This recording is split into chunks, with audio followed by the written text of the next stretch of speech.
This wheat is so-called spring wheat. But since Taiwan is in the subtropical zone, this wheat needs to be planted in winter. That would be around the end of October and beginning of November. Round about harvest time for rice. That's during cold dew? Yes, during the cold dew harvest, wheat is then sown in the fields.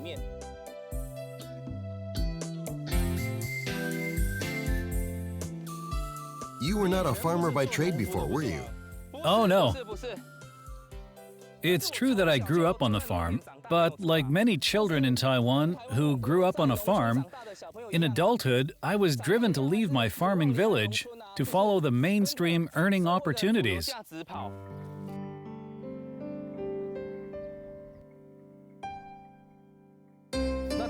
When did wheat cultivation start in Taiwan? Actually, wheat was introduced to Taiwan by Japan during the Japanese occupation, so it dates back to around the end of the Qing dynasty.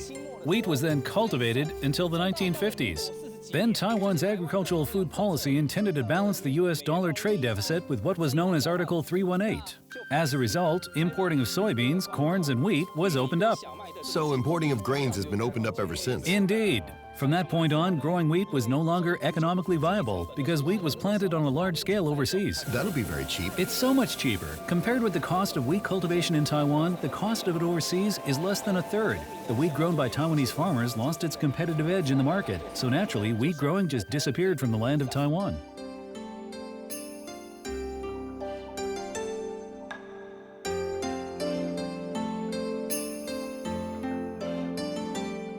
Me being a farmer?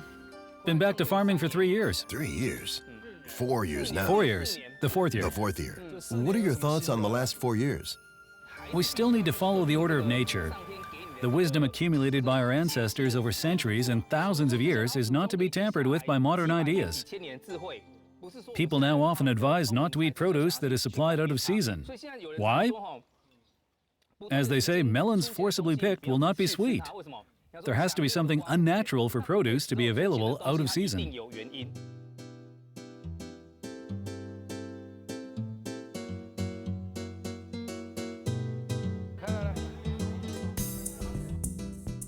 Taiwanese wheat is low in gluten.